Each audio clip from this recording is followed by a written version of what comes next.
यदि गंभीरतापूर्वक विचार किया जाए तो किसी पशु का दूध पीना या उसका दूध दूहना भी पाप ही है। वो कैसे, आइए इस पर विचार करते हैं। सामान्यतया यदि कोई व्यक्ति किसी अन्य व्यक्ति से छुपकर उसकी कोई वस्तु लेता है तो उसे चोरी करना कहा जाता है और ऐसे कार्य को करने वाला चोर कहलाता है। यदि कोई व्यक्ति किसी की कोई वस्तु जबरदस्ती लेता है तो उसे डाकू या लुटेरा कहा जाता है। किंतु यदि कोई व्यक्ति जो सरकारी कर्मचारी है वह रिश्वत लेता है तो उसे केवल भ्रष्ट या रिश्वतखोर कर्मचारी कहा जाता है। उसे चोर, डाकू या लुटेरा नहीं कहा जाता।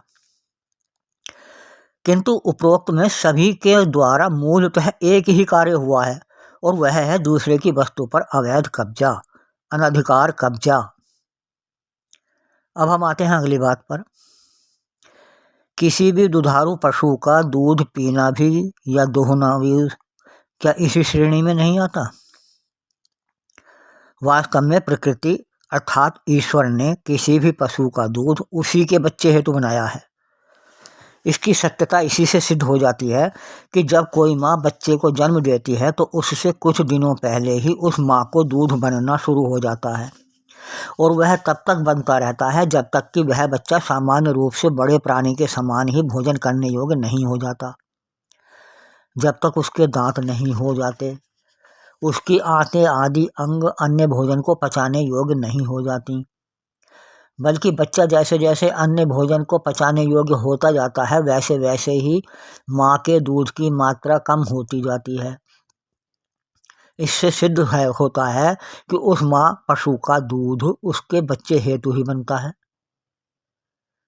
मनुष्य उस पशु के दूध को उसके बच्चे से छुड़ाकर अपने बच्चे व स्वयं के हेतु छीन लेता है तो हम इसे क्या नाम दें? चोरी, डकैती, लूट अथवा भ्रष्टाचार। और देखिए, हास्यास्पद बात तो यह है कि मनुष्य उसी दूध को धार्मिक कार्यों में भी बड़े गर्व से प्रयोग करते हैं।